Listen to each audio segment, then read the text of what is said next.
ಹೆಚ್ಚು ಕಾಫಿ ಕುಡಿಯೋಕ್ಕೆ ನಮಗೆ ಇಷ್ಟ ಆಗ್ತಿರಲಿಲ್ಲ. ಯಾರು ಕಾಫಿ ಕುಡಿಬೇಕು ಅಂತಕ್ಕಂಥ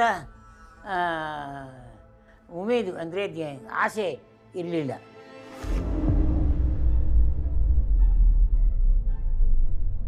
ಇವತ್ತು ಹೆಚ್ಚು ಕಡಿಮೆ ಒಂದು 3-3.5 ಲಕ್ಷ ತೋಟಗಳಿರ್ಬೋದು. ನನಗೆ ಅಂದಾಜಲ್ಲಿ ನಾನು ಹೇಳ್ತಾ ಇರೋದು, ನಾನಿನ್ನು ಗೌರ್ಮೆಂಟ್ ಲೆಕ್ಕ ತಿಳ್ಕೊಂಡಿಲ್ಲ. ಅದರಲ್ಲೊಂದು 100 ಜನ ಚೆನ್ನಾಗಿರ್ತಾರೆ, ಬಾಕಿದ್ದರೆಲ್ಲ ಸಾಲಗಾರರೇ.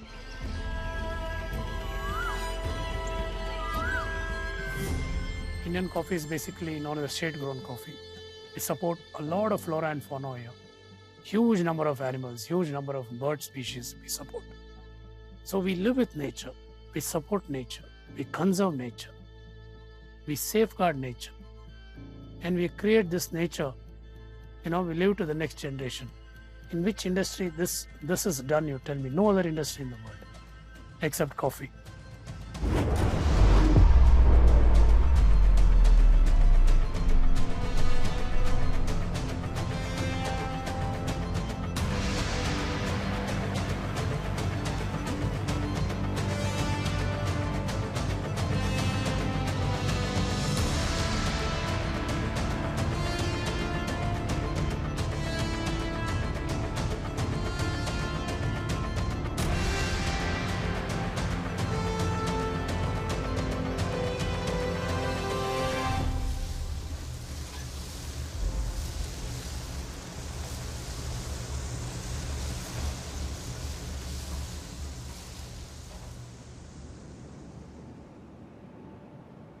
ಹದಿನಾರನೇ ಶತಮಾನದಲ್ಲಿ ಬಾಬಾ ಬುಡನ್ ಅವರು ಮೆಕ್ಕದಿಂದ ತಮ್ಮ ತೀರ್ಥಯಾತ್ರೆ ಮುಗಿಸಿಕೊಂಡು ಬರುತ್ತಿರುವಾಗ ಯೇಮೆನ್ ಸ್ಥಳದಲ್ಲಿ ಅರಾಬ್ ಸ್ಥಳೀಯರು ಕವಾ ಎಂದರೆ ಕಾಫಿಯನ್ನು ಸೇವಿಸುತ್ತಿದ್ದರು.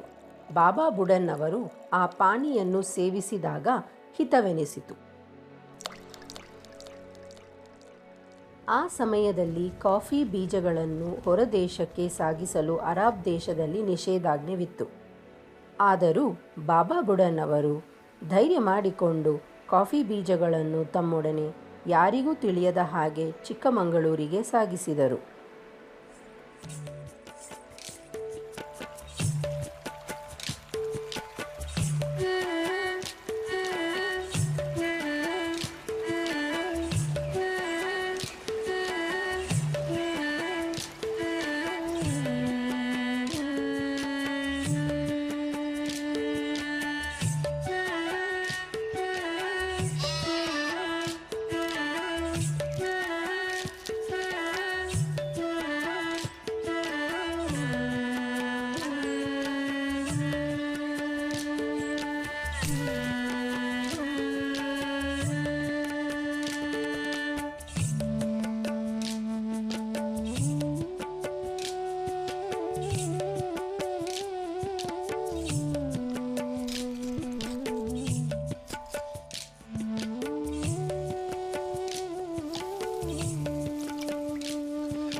ಒಂದು ರಾತ್ರಿ ಅವರಿಗೆ ಯೇಮೆನ್ನಲ್ಲಿ ಸೇವಿಸಿದ ಕಾಫಿಯ ನೆನಪಾಯಿತು.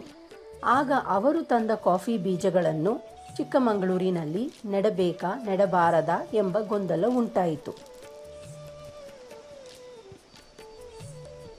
ಅವರು ಮನಸ್ಸು ಧೈರ್ಯ ಮಾಡಿ 7 ಬೀಜಗಳನ್ನು ಗುಡ್ಡದ ಮೇಲೆ ನೆಟ್ಟಿದರು.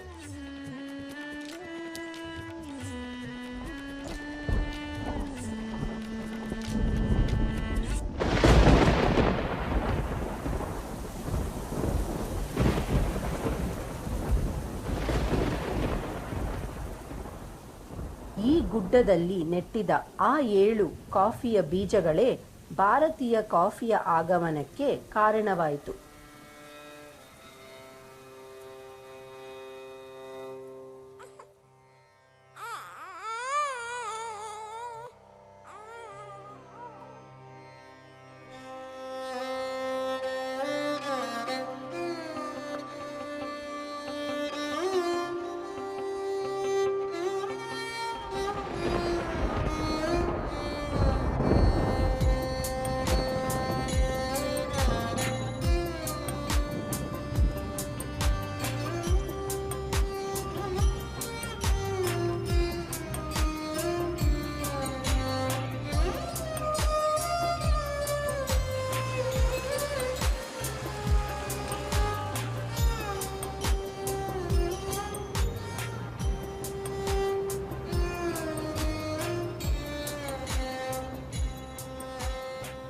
ಸುಮಾರು ಒಂದು 17-18ನೇ ಶತಮಾನದಲ್ಲಿ ನಮ್ಮ ದೇಶಕ್ಕೆ ಅರಬ್ ಕಂಟ್ರಿಯವರು ಕಾಫಿನ ಇಂಟ್ರೊಡ್ಯೂಸ್ ಮಾಡಿದರು. ಅವರು ಇಂಟ್ರೊಡ್ಯೂಸ್ ಮಾಡಿದ ಸಂದರ್ಭದಲ್ಲಿ ಕಾಫಿನ ಬಾಬಾ ಬುಡನ್ಗಿರಿ ಅನ್ನೋ ಒಂದು ಸ್ಥಳಕ್ಕೆ ಬಂದು ಕಾಫಿನ ನೆಡ್ತಾರೆ 18ನೇ ಶತಮಾನದಲ್ಲಿ. ನಡುವಾಗ ಅದಕ್ಕೆ ಕಾಫಿಗೆ ಅರೇಬಿಕಾ ಅಂತೇಳಿ ಹೆಸರಿಡ್ತಾರೆ. ಅದು ಅರೇಬಿಕಾ ಪ್ಲಾಂಟೇಶನ್ನೇ ನಾವೀಗ ಮುಂದುವರ್ಸ್ಕೊಂಡು ಹೋಗ್ತಾ ಇರೋದು. ಇದು ಸುಮಾರು ಒಂದು ನಮ್ಮ ತಾತನ ಕಾಲದಿಂದನೂ ಕೂಡ ಇಲ್ಲಿ ಕಾಫಿ ತೋಟವನ್ನು ನಡೆಸ್ಕೊಂಡು ಹೋಗ್ತಾ ಇದ್ದೀವಿ. ವಯಸ್ಸು ಎಷ್ಟು ಕೇಳಿದ್ದೀರಾ? ಎಷ್ಟು? 104. 100 ಮತ್ತು 4.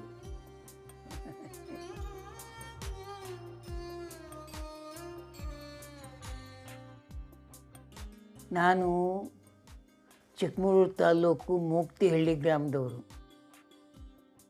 ನನ್ನ ಸ್ವಂತ ಊರು. ನಾನು ಹುಟ್ಟಿದ್ದು ಅಲ್ಲೇನೆ. ಅಲ್ಲಿಂದ ಎಷ್ಟನೇ ಇಸ್ವಿ ನಾನು ಇಲ್ಲಿ ಬಂದಿದ್ದು ನನಗೆ ಜ್ಞಾಪಕ ಇಲ್ಲ. ಅಂತೂ ನಮ್ಮ ತಂದೆ ನನಗಿಂತ ಮುಂಚೆನೇ ಬಂದು ಇಲ್ಲಿ ತೋಟ ಮಾಡಿದರು.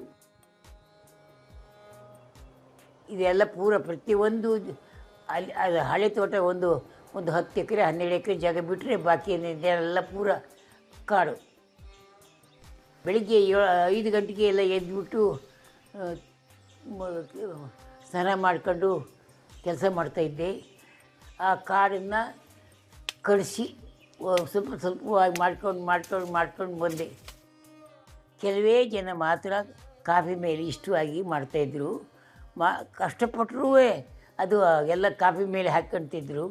ಅಂತೂ ಸಂತೋಷವಾಗೇ ಮಾಡ್ತಿದ್ರೆ ಹೊರತು ಬೇಜಾರಿಂದ ಮಾಡ್ತಿರಲಿಲ್ಲ.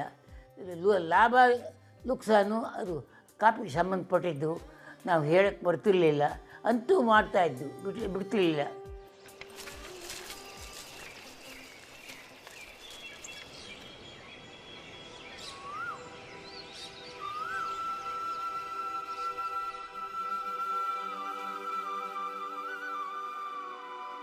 ಬುಟ್ಟಿನಲ್ಲಿ ಮೊಳಕೆ ಹಾಕಿಟ್ಟಿರ್ತೀವಿ. ಅದು 1 ವರ್ಷ 2 ವರ್ಷದ ಗಿಡಗಳ ತನಕ ಅದಕ್ಕೆ ನೀರು ಹಾಕಿ ಸೇಫಾಗಿ ಒಂದು ಕಡೆ ಕೂಲಾಗಿರೋ ಜಾಗದಲ್ಲಿ ಇಟ್ಟಿರ್ತೀವಿ. ಅದನ್ನು ನಾವು ಕಾಫಿ ಗಿಡ ಹಾಕೋ ಟೈಮ್ನಲ್ಲಿ ಅದನ್ನು ತಂದುಬಿಟ್ಟು 1 ವರ್ಷದ ಗಿಡ 2 ವರ್ಷದ ಗಿಡನ ತಂದು ನೆಡ್ತೀವಿ. ನೆಟ್ಟ ಮೇಲೆ ಸೇಮ್ ಮಗುನ ಯಾವ ರೀತಿ ರಕ್ಷಣೆ ಮಾಡ್ತೀವಿ ಆ ರೀತಿ ಕಾಫಿ ಗಿಡಗಳನ್ನ ಕೂಡ ರಕ್ಷಣೆ ಮಾಡಬೇಕು. ಇಲ್ಲ ಅಂತಂದರೆ ನಿಮಗೆ ಯಾವ್ದಾದ್ರು ಒಂದು ಡಿಸೀಸ್ ಬರ್ತಾನೆ ಇರುತ್ತೆ. ಇಲ್ಲಾಂದ್ರೆ ಅದ್ರೊಳಗಡೆ ಒಂದು ಎರೆಹುಳು ಥರ, ಆಮೇಲೆ ಯಾವ್ದಾದ್ರು ಒಂದು ಹುಳು ಬಂದುಬಿಟ್ಟು ಅದನ್ನು ಕಂಪ್ಲೀಟ್ ಗಿಡನೇ ತಿಂದಾಕೋದು ಹೀಗೆಲ್ಲ ಇರುತ್ತೆ. ಅದಕ್ಕೇನು ಮಾಡ್ತೀವಿ, ಮೆನ್ಯೂರ್ ಹಾಕಿ ಸುಮಾರು ಒಂದು 2 ವರ್ಷ 3 ವರ್ಷಗಳ ಕಾಲ ತುಂಬ ಅದರಲ್ಲಿ ಏನೂ ಇನ್ಕಮ್ ಇರೋದಿಲ್ಲ, ಖರ್ಚು ಮಾಡಿ ಆಮೇಲೆ ತುಂಬ ನೆರಳಲ್ಲಿ ಬೆಳೆಸಿ ಆವಾಗ ಮಳೆ ಬಂದಂಥ ಸಂದರ್ಭದಲ್ಲಿ ಅದು ಕೂಡ ಹೂವಾಗುತ್ತೆ. ಫಸ್ಟ್ ಕ್ರಾಪು ಹೂವಾಗುತ್ತೆ.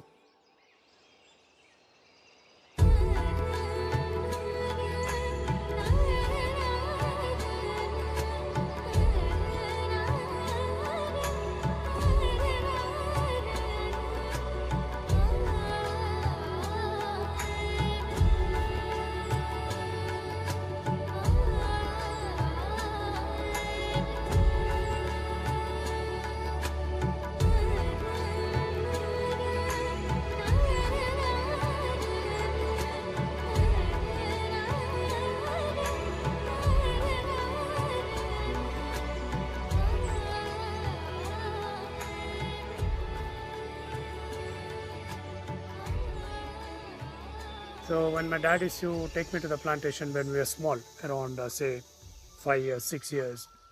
So I've been watching my dad about his coffee plantation activities, work, and how to interact with the laborers, and what work has to be done on each particular month. After I finished my graduation, Dad said, "Son, you got a job back. You got a responsibility at home. You have to look after the plantation." So that is the reason I have to come back to the plantation. So came back to the plantation. Dad walked me to the plantation and showed me the boundary all over, and he said, "This is your property. You have to look after. So you have to do well." So I told Dad, "Yes, I'll try my best."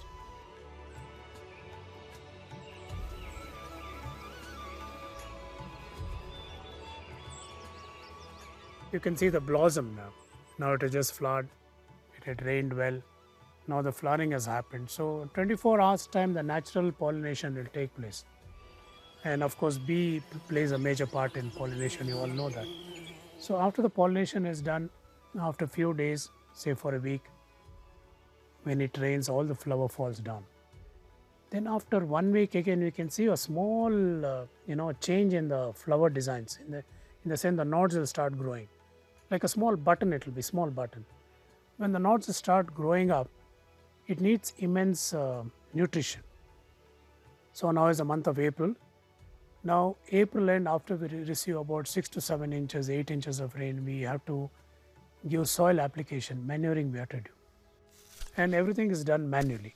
Nothing is mechanized, unlike other countries, Brazil, Colombia, Costa Rica, Vietnam and elsewhere. So we need huge number of labor force here.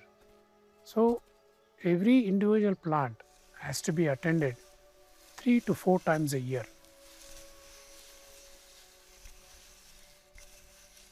Coffee ನಿಮಗೆ ಮಳೆ ಕಡಿಮೆ ಆದರೆ stem borer ಶುರುವಾಗುತ್ತೆ. ಕಾಂಡ ಕೊರಕ ಅಂತೇನು ಹೇಳ್ತೀವಿ, ಅದು ಸ್ಟಮ್ ಬೋರರ್ ಶುರುವಾಗುತ್ತೆ. ಸ್ಟಮ್ ಬೋರರ್ನಲ್ಲಿ ನಿಮಗೆ ಕಾಫಿ ಗಿಡಗಳೇ ಉಳ್ಕೊಳ್ಳಲ್ಲ, ಅದು complete coffee ಗಿಡನೇ ತಿಂದಾಕತ್ತೆ.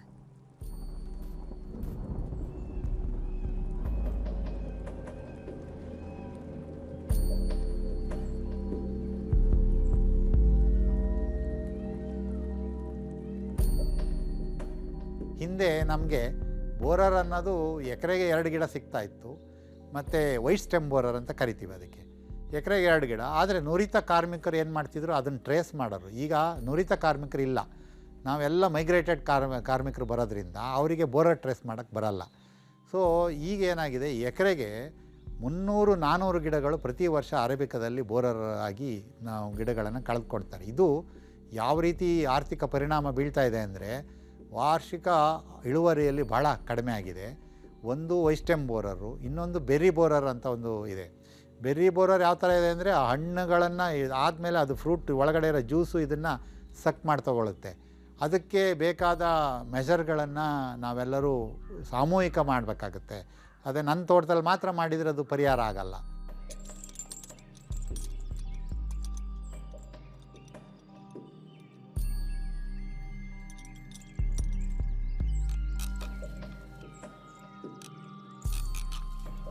So just imagine one small insect can make a hole into the coffee stem, lays about 600 to 700 eggs, and if it multiplies, you can just imagine the number. It's very scary. And these borer, white stem borer, is such a big menace. We've been losing almost 5 to 10% of the plantation every year. So only choice we have is to uproot the coffee plant and burn it. Just imagine 20 years of my hard work, 30 years of my hard work, it is gone in a day. So last year I lost 18 acres I lost. The previous year I lost 12 acres. So this year I don't know how much I'm going to lose. So this borer menace has been devastating for the planters. The month of September, when the rain started coming down, we have to clean the plantation. A lot of unwanted weeds will be there. If we let go of the weeds, what happens? They'll eat into the NPK, which is supposed to be given to the coffee plants. So we have to clean the entire plantation. Again, there is no, mechanization is not there. We have to entirely depend on labor issues. We have to, everything has to be done manually. So September, October again will be the cleaning of the plantation. And in the month of November, we have to trace stem borer, white stem borer. I told you about white stem borer. Again, we have to trace white stem borer, we uproot and burn it. Where there are patches, we have to plant another coffee plant over there. The month of November, first week, after whole month of process from January to November, like maybe 2 to 3 rounds of manuring, 2 to 3 rounds of spraying, 2 rounds of weeding, 2 rounds of handling. Handling is unwanted shoots which has come out in the plant. We have to remove that. So all this process will take from January to November. December first week will be ready for harvesting. So harvesting, how do you notice? Harvesting, usually the fruits will be, they're becoming red in color as they mature. So that itself is indication it's time for harvesting.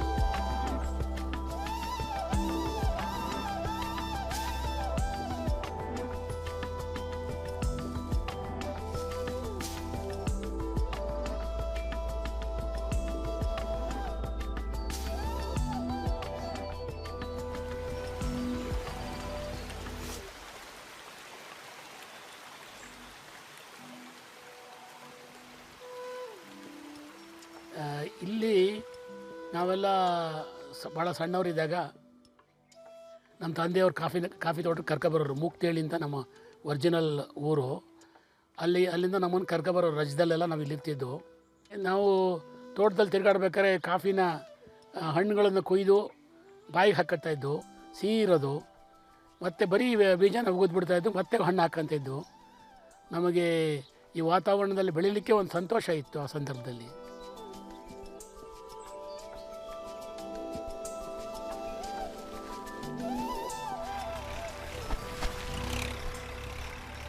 ಬೆಳೆದ ಆದಮೇಲೆ ನಾವೇನಾಗುತ್ತೆ ಅದರ stage next ಒಳ್ಳೆಯ ಹಣ್ಣುಗಳನ್ನು hand ಪಿಕ್ ಅಂತ ಹೇಳ್ತೀವಿ. ಕೈಯಲ್ಲಿ ಅದನ್ನು ಹಣ್ಣುಗಳನ್ನು ಮಾತ್ರ ಕೊಯ್ದುಬಿಟ್ಟು ಕೊಯ್ಲು ಮಾಡಿ ಅದನ್ನು ಪಲ್ಪರ್ ಎನ್ನುವ ಒಂದು ಮೆಷಿನ್ ಇದೆ.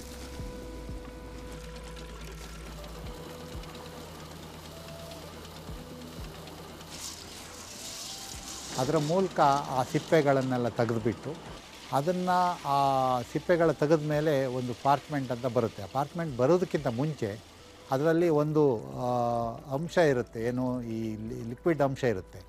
ಅದನ್ನು ವಾಶ್ ಮಾಡಿ ಮತ್ತೆ ಕೆಲವರು ಏನು ಮಾಡ್ತಾರೆ 24 ಗಂಟೆ ಅದನ್ನು ಹಾಗೆ ಇಡ್ತಾರೆ. ಅದಕ್ಕೆ ಫರ್ಮೆಂಟೇಷನ್ ಅಂತಾರೆ.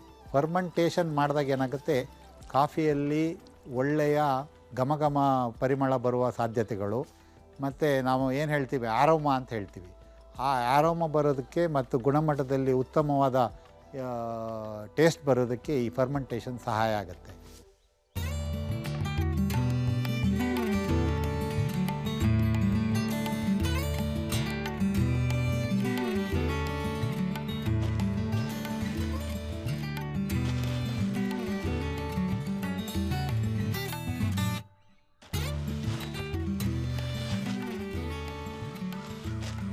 When there's a good sunshine, say for example 2 to 3 sunshine we need to dry the coffee. We just can't dry and pack it. Here the moisture content is very, very important here. So when we are drying the coffee, we have a moisture meter. So the person who's in charge of the drying yard, he goes to each and every slot and he checks the moisture content in that slot. And if the moisture content is about 10.5 to 11, so that means it shows an indication it is right time for you to pack your coffee. So the raw parchment, we pack the coffee to 50 kg kilos bag, we pack it and we keep it in the godown. You might ask me what will happen if I pack the coffee just like that. See, I'll tell you, if your coffee moisture is about more than 11% to 12%, still you pack your coffee, the mold will start forming on your coffee where you lose on quality. You won't be able to sell your coffee for a good price. And if you under dry your coffee where the moisture will be 9 to 8.5, you lose on weight, you lose on quality. So I'll tell you, coffee moisture 10.5, 11 is very, very, very crucial. It has to be packed to that level. So person who is in charge of the drying yard, his duty is to check very seriously. ನಮ್ಮ market ಇದ್ದಿದ್ದು ನಮಗೆ ವಾಲ್ಕಾಟ್ brothers ಅಂತೇಳಿ ಮಂಗಳೂರಿನಲ್ಲಿ curing verse ಇತ್ತದು. ಆ curing ವರ್ಸಿಗೆ ಅವಾಗ ನಮಗೆ ಚಾರ್ಮುಡಿ ಘಾಟ್ ಅದು ಹೋಗಬೇಕಾಗಿತ್ತು. 1-2 ಗಾಡಿ ಹೋಗೋಕ್ಕಾಗ್ತಿರ್ಲಿಲ್ಲ. ಅಲ್ಲಿ ಆನೆ ಕಾಟ ಜೊತೆಗೆ ಹುಲಿ ಕಾಟ ಇವೆಲ್ಲ ಇರೋವು. ಅದಕ್ಕೆ ಏನು ಮಾಡೋರು ಅಂತ ಹೇಳಿದರೆ 10-15 ಗಾಡಿಗಳನ್ನೆಲ್ಲ ಒಟ್ಟು ಮಾಡ್ಕೊಂಡು ಒಂದು 10-15 ಜನ ಪ್ಲಾಂಟ್ರುಗಳು ಹಿಂದೆ ಮುಂದೆ. ಆ ಕಾಲದಲ್ಲಿ ಇವ್ರ ಕೈಯಲ್ಲಿ ಕೋವಿಗಳು ಕೂಡ ಇರಲಿಲ್ಲ. ಇವರಿಗೆ ದೊಣ್ಣೆ ಕಲ್ಲು ಇಟ್ಕೊಂಡು ಹೋಗಬೇಕಾಗಿತ್ತು. ಆಮೇಲೆ ಜೊತೆಗೆ ಲಾಟೀನ್ಗಳನ್ನು ಗಾಡಿ ಕೆಳಗಡೆ ಕಟ್ಟಿಬಿಡೋರು. ಆ ಬೆಳಕಲ್ಲೇ ಅವರು ರಾತ್ರಿ ಅದನ್ನು ಟ್ರಾವೆಲ್ ಮಾಡಬೇಕಾಗಿತ್ತು. ಒಂದು 20-25 ಕಿಲೋಮೀಟ್ರ್ ಹೋದ್ಮೇಲೆ ಗಾಡಿಗಳನ್ನು ನಿಲ್ಲಿಸಿ ಅಲ್ಲೇ ಅಡುಗೆ ಮಾಡ್ಕೊಂಡು ಎತ್ತುಗಳಿಗೂ ಊಟ ಕೊಟ್ಟು ಅವರು ಊಟ ಮಾಡ್ಕೊಂಡು ಮತ್ತೆ ಪಯಣ ಬೆಳೆಸಬೇಕಾಗಿತ್ತು. ಸುಮಾರು ನಮ್ಮ ಇಲ್ಲಿಂದ ಮಂಗಳೂರಿಗೆ ಒಂದು 130 ಕಿಲೋಮೀಟ್ರ್ 140 ಕಿಲೋಮೀಟ್ರ್ ಆಗ್ಬೋದು. ಒಂದು 2 ದಿವಸ 3 ದಿವಸ ಕಾಫಿ ಹೋಗಿ ಮುಟ್ಟಬೇಕಾದ್ರೆ ಮಂಗಳೂರಿಗೆ ಅಷ್ಟು ದಿವಸ ಆಗೋದು. ಅಲ್ಲಿಗೆ ಅದನ್ನು ಕ್ಯೂರ್ ಮಾಡೋರು. ಕಾಫಿನ ಕ್ಯೂರ್ ಮಾಡಿ ಅಲ್ಲಿ ಬಂದಂಥದ್ದನ್ನು ನಮಗೂ ಒಂದಷ್ಟು ಇದನ್ನು ಕೊಡೋರು. ನಮಗೆ ಅಲ್ಲಿಂದ ಇನ್ನೊಂದು ಮಾಡ್ತಿದ್ರು. ಅಲ್ಲಿಂದ ಗಾಡಿನಲ್ಲಿ ನಮಗೆ ವಾಪಸ್ ಬರೋ ಗಾಡಿಗಳಲ್ಲಿ ನಮಗೆ ಬೇಕಾದ ಸಾಮಾನುಗಳನ್ನು ತರೋರು. ಇವೆಲ್ಲ ಕಷ್ಟಗಳನ್ನು ಅನುಭವಿಸಿ ಒಬ್ಬ ಬೆಳೆಗಾರ ಕಾಫಿನ ಬೆಳೆದು ಇವತ್ತು ಮಾರ್ಕೆಟಿಗೆ ಬಿಡ್ತಾನೆ. ಬಿಟ್ಟ ಮೇಲೆ ನಮ್ಮ ಕಾಫಿ ಕೂಡ ಇವತ್ತು ಅದಕ್ಕೆ ಬೇರೆ ರೀತಿಯಾದ ಇದಿದೆ. ಇವತ್ತು ಹೊರದೇಶಕ್ಕೆ ಕೂಡ ನಮ್ಮ ಕಾಫಿ ಹೋಗ್ತಾ ಇದೆ. ಅದನ್ನು ಬೆಳೆಯೋದು ಪರಿಶ್ರಮ ಇದೆಯಲ್ಲ ತುಂಬಾ ಕಷ್ಟ ಅಂತ.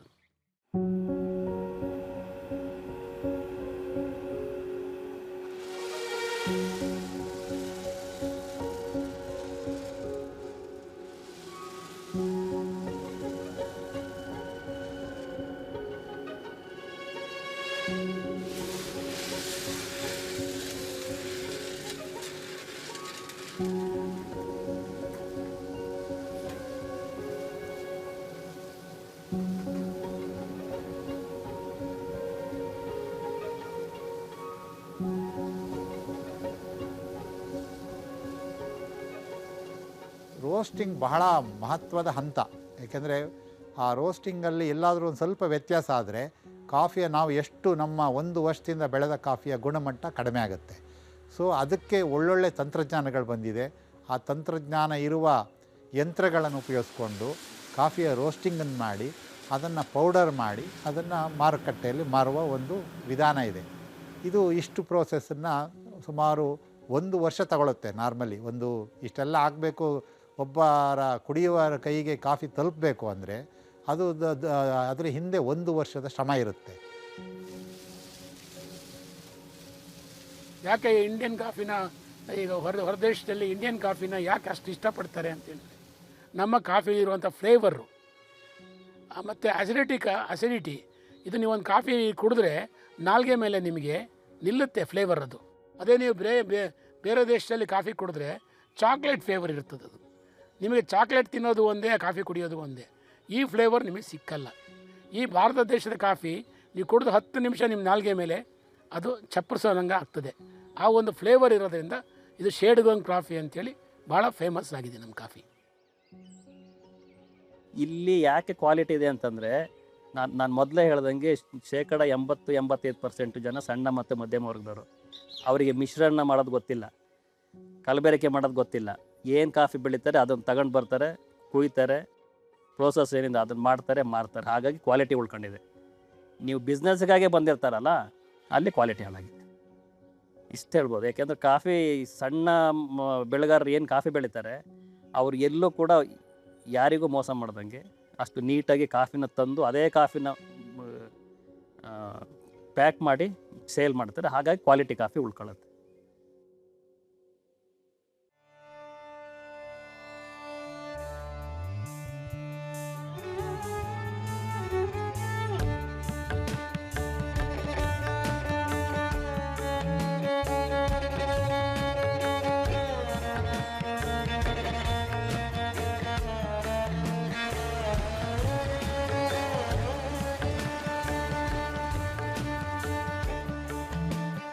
ಇವತ್ತು ಈ ಗುಡ್ಡಗಾಡಲ್ಲಿ ನಾವು ವೆಸ್ಟರ್ನ್ ಘಾಟ್ಸಲ್ಲಿ ನಾವು ಇರೋದು. ನಾವು ಪರಿಸರನೂ ಉಳಿಸ್ಕೋಬೇಕು, ಪರಿಸರನ ಉಳಿಸ್ಕೊಂಡು ನಾವು ಕಾಫಿನ ಬೆಳಿಬೇಕು. ಪರಿಸರ ಇಲ್ದಲ್ಲೇ ಕಾಫಿ ಬೆಳೆಯೋಕ್ಕಾಗಲ್ಲ. ಮರಗಿಡಗಳನ್ನು ಇಟ್ಕೊಳ್ಳೇಬೇಕು ನಾವು, ನಮ್ಮ ಮರಗಿಡಗಳನ್ನು ಹಾಕಲೇಬೇಕು ನಾವು. ಈ ಪರಿಸರ ಉಳಿಸ್ಕೊಂಡು ಮಾಡೋ ಹೊತ್ತಿಗೆ ನಮಗೆ ಕೆಲವು ಸಂದರ್ಭಗಳಲ್ಲಿ ಭಾಳಷ್ಟು ಅಗಾಧಗಳಾಗ್ತದೆ. ನಮಗೆ ಏನು ಅಗಾಧಗಳು? ಒಂದೊಂದು ಟೈಮು ನಮಗೆ ಹೆವಿ ರೈನ್ಸ್ ಆಗ್ತದೆ. ಹೆವಿ ರೈನ್ಸ್ ಆದಾಗ ಕಾಫಿ ಎಲ್ಲ ಬಿದ್ದೆ ಹೋಗ್ತದೆ, ಕೊಳ್ತೋಗ್ತದೆ, ಗಿಡದಲ್ಲೇ ಕೊಳ್ತೋಗ್ತದೆ. ಏನು ಉತ್ಪತ್ತಿ ಇರಲ್ಲ. ನಾವು ಹಾಕಿದಂಥ ದುಡ್ಡು ಕೂಡ ಬರಲ್ಲ ಆ ವರ್ಷ. ಅದನ್ನೂ ನಾವು ಸಸ್ಟೈನ್ ಮಾಡ್ಕೋಬೇಕು. ಆಮೇಲೆ ಒಂದೊಂದು ವರ್ಷ 1-2-3 ವರ್ಷ ಬರಗಾಲ ಬಂದುಬಿಡ್ತದೆ. ಇಲ್ಲಿ ಕಾಫಿ ತೋಟದಲ್ಲಿ ಪ್ರಾಣಿಗಳಿಗೂ ನೀರಿರಲ್ಲ, ನಮಗೂ ನೀರಿರಲ್ಲ ಕುಡಿಲಿಕ್ಕೆ. ಅದನ್ನು ಕೂಡ ನಾವು ನಿಭಾಯಿಸಬೇಕು. ಜೊತೆಗೆ ಒಂದೊಂದು ಸಂದರ್ಭದಲ್ಲಿ ಲೇಬರ್ ಕೂಡ ಶಾರ್ಟೇಜ್ ಆಗಿಬಿಡ್ತಾರೆ. ಲೇಬರ್ ಕೂಡ ನಮಗೆ ಬೇರೆ ಕಡೆಯಿಂದ ಮೂವ್ಮೆಂಟ್ ಮಾಡ್ಕೋಬೇಕು. ಅವ್ರನ್ನ ಉಳಿಸ್ಕೊಳ್ಳೋಕ್ಕೆ ನಾವು ಮನೆಗಳು ಕಟ್ಟಿಕೊಡ್ಬೇಕು. ಅವರಿಗೆ ಎಲ್ಲ ರೀತಿಯ ಬೆನಿಫಿಟ್ಗಳನ್ನು ಕೊಡಬೇಕು. ಅವರಿಗೆ ನೀರು ಕೊಡಬೇಕು, ಕರೆಂಟ್ ಕೊಡಬೇಕು. ಅವರಿಗೆ ಒಂದು ಹೊತ್ತು ಊಟ ಇಲ್ಲ ಅಂದರೂ ಕೂಡ ನಾವು ಊಟ ತಂದು ಕೊಡೋ ಅಷ್ಟು ಕೆಪಾಸಿಟಿ ನಾವು ಇಟ್ಕೋಬೇಕು. ಆಮೇಲೆ ಕೆಲವು ಟೈಮೊಂದು ಹಿಂದಿನ ಕಾಲದಲ್ಲಿ ರೇಷನ್ ಇರ್ತಿರ್ಲಿಲ್ಲ. ಆ ರೇಷನ್ ಕೂಡ ಕಂಟ್ರೋಲ್ ಇತ್ತಂತೆ ಹಿಂದೆ. ಆ ರೇಷನ್ ಕೂಡ ಪರ್ಮಿಟ್ ಮುಖಾಂತರ ರೇಷನ್ ತಂದು ಅವ್ರಿಗೆ ಕೊಡಬೇಕಾಗಿತ್ತು ಆ ಕಾಲದಲ್ಲಿ. ಇವೆಲ್ಲ ಕಷ್ಟಗಳನ್ನು ಅನುಭವಿಸಿ ಒಬ್ಬ ಬೆಳೆಗಾರ ಕಾಫಿನ ಬೆಳೆದು ಇವತ್ತು ಮಾರ್ಕೆಟಿಗೆ ಬಿಡ್ತಾನೆ. ಕಾಫಿ ರೇಟ್ ಬಂದರೆ ಸುಖವಾಗಿ ಜೀವನ ಮಾಡ್ಬೋದು. ರೇಟ್ ಏನಾದರೂ ಹೋಯ್ತು ಅಂದರೆ ಆಳುಗಳಿಗೆ ಸಂಬಳ ಕೊಡೋಕ್ಕೂ ಕೂಡ ಆಗಲ್ಲ, ನಾವು ಜೀವನ ಮಾಡೋಕ್ಕೂ ಕಷ್ಟ. ಬ್ಯಾಂಕಿಗೆ ಹೋಗಬೇಕು. ಬ್ಯಾಂಕ್ನವರು ಬಡ್ಡಿ ತಗೊಳ್ತಾರೆ, ಕೊಡ್ತಾರೆ. ಒಂದು 7 ವರ್ಷ 8 ವರ್ಷದವರೆಗೂ ನೋಡ್ತಾರೆ. ನಾವೇನಾರು ಅವರು ಅಸಲು ಬಡ್ಡಿ ಅವರು ಒಂದು ನಿಗದಿ ಮಾಡಿರ್ತಾರೆ. 8 ವರ್ಷ ಅಂತ ಇಟ್ಕೊಳ್ಳಿ, 8 ವರ್ಷಕ್ಕೆ ಇಷ್ಟಿಷ್ಟಂತೆ ನಮ್ಮ ಸಾಲನ ಅವ್ರು ತೀರಿಸ್ಬೇಕು. ಅದ್ರ ಪ್ರತಿ ವರ್ಷದ ಬಡ್ಡಿ ಕಟ್ಟಬೇಕು. ಅದು ಕಟ್ತಾ ಬಂದರೆ ಏನಾದ್ರು ಉಳಿಯುತ್ತೆ. ಕಟ್ಟಲಿಲ್ಲ ಅಂದರೆ ಅವರು ಒಂದೊಂದು ಸಾರಿ ಕೋರ್ಟಿಗೆ ಹೋಗ್ತಾರೆ, ದಾವ ಹಾಕ್ತಾರೆ, ಹರಾಜಿಗೆ ಬರುತ್ತೆ, ಭಾಳ ತೊಂದರೆ ಅನುಭವಿಸ್ಬಿಡ್ತಾರೆ. ಇವತ್ತು ಹೆಚ್ಚು ಕಡಿಮೆ ಒಂದು 3-3.5 ಲಕ್ಷ ತೋಟಗಳಿರ್ಬೋದು. ನನಗೆ ಅಂದಾಜಲ್ಲಿ ನಾನು ಹೇಳ್ತಾ ಇರೋದು, ನಾನು ಇನ್ನೂ ಗೌರ್ಮೆಂಟ್ ಲೆಕ್ಕ ತಿಳ್ಕೊಂಡಿಲ್ಲ. ಅದರಲ್ಲೊಂದು 100 ಜನ ಚೆನ್ನಾಗಿರ್ತಾರೆ, ಬಾಕಿದ್ದರೆಲ್ಲ ಸಾಲಗಾರರೇ. ಆದರೆ ಸುಖವಾದ ಜೀವನ ಮಾಡ್ತೀವಿ. ಜೀವನಕ್ಕೆ ಏನು ಕೊರತೆ ಇಲ್ಲ, ತೊಂದರೆ ಇಲ್ಲ. ಆಳುಗಳು ಕೂಡ ನಮ್ಮ ತೋಟದಲ್ಲಿರೋ ಆಳುಗಳು ಸುಖವಾಗಿ ಜೀವನ ಮಾಡ್ತಾರೆ. ಏಕೆಂದರೆ ಅವರು ಎಷ್ಟು ಇವತ್ತು ಗೌರ್ಮೆಂಟ್ ಸಂಬಳ ನಿಗದಿ ಮಾಡಿದೆಯೋ ಆ ಸಂಬಳ, ಬೋನಸ್ಸು, ರಜಾ ಸಂಬಳ, ಹೀಗೆ ಅವ್ರಿಗೆ ಕೊಡೋಂಥ ಸೌಲಭ್ಯ ಎಲ್ಲ ಕೊಡ್ತೀವಿ. ಅವರು ಸುಖವಾಗೇ ಇದ್ದಾರೆ.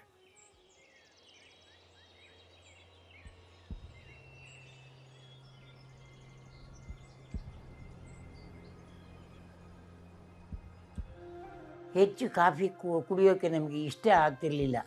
ಯಾರು ಕಾಫಿ ಕುಡಿಬೇಕು ಅಂತಕ್ಕಂಥ ಉಮೇದು ಅಂದರೆ ಆಸೆ ಇರಲಿಲ್ಲ. ಯಾಕೆಂದರೆ ಅದು ಒಂದು ಉಪಕಸಬೆ ಆಗಿದೆ. ಉಪಕಸಬೆನೂ ಒಳ್ಳೆ ಕಸಬೆ ಆಗಿದೆ. ಅದರಿಂದ ಎಲ್ಲ ಪ್ರತಿಯೊಂದು ಸಂಸಾರನೂ ಕಾಫಿ ತೋಟದಲ್ಲೇ ಇದ್ದು, ಕಾಫಿ ತೋಟದಲ್ಲಿ ಹೋರಾಟ ಮಾಡ್ಕೊಂಡು ಹೆಂಡತಿ ಮಕ್ಕಳು ಎಲ್ಲ ಸೇರ್ಕೊಂಡು ದುಡಿತಾ ಇದ್ದಾರೆ. ಅದನ್ನು ಇವತ್ತು ನಾವು ತ್ಯಾಗ ಮಾಡಿ ಬಿಟ್ಟುಬಿಟ್ರೆ ಸಂಸಾರವೇ ಇಲ್ಲ. ಆ ಥರದಲ್ಲಿ ಅದೊಂದು ಕಸುಬಾಗಿ ತೋಟ, ಅದರಿಂದ ಕಾಫಿ ತೋಟ ನಂಬಿಕೊಂಡೇ ಮಾಡಬೇಕು. ಕಾಫಿಲಿ ಅನೇಕ ಜಾತಿ ಇದೆ. ಆ ಜಾತಿ ಒಳ್ಳೆ ಜಾತಿನ ಕಾಪಾಡ್ಕೊಂಡು ಇದ್ದರೆ ಅದಕ್ಕೆ ಬೆಲೆ ಉಂಟು, ಗೌರವ ಉಂಟು, ಮರ್ಯಾದೆ ಉಂಟು. ಇಲ್ಲದೆ ಹೋದರೆ ಎಲ್ಲ ಮಿಕ್ಸ್ ಮಾಡಿಬಿಟ್ರೆ ನಾಳೆ ಕಾಲಕ್ಕೆ ಈ ಜನಗಳಿಂದಲೇ ಅದನ್ನು ಹಾಳು ಮಾಡಬೇಕೇ ಹೊರತು ಬೇರೆಯಿಂದ ಹೋಗಲ್ಲ. ಅದರಿಂದ ಅದನ್ನು ಕ್ವಾಲಿಟಿ ಕಾಫಿ ಮಾಡಬೇಕು, ಕ್ವಾಲಿಟಿ ಉಳಿಸ್ಕೋಬೇಕು. ಉಳಿಸ್ಕೊಂಡ್ರೆ ಅದಕ್ಕೆ ಗೌರವ ಬೇರೆ ಇರೋದಿಲ್ಲ.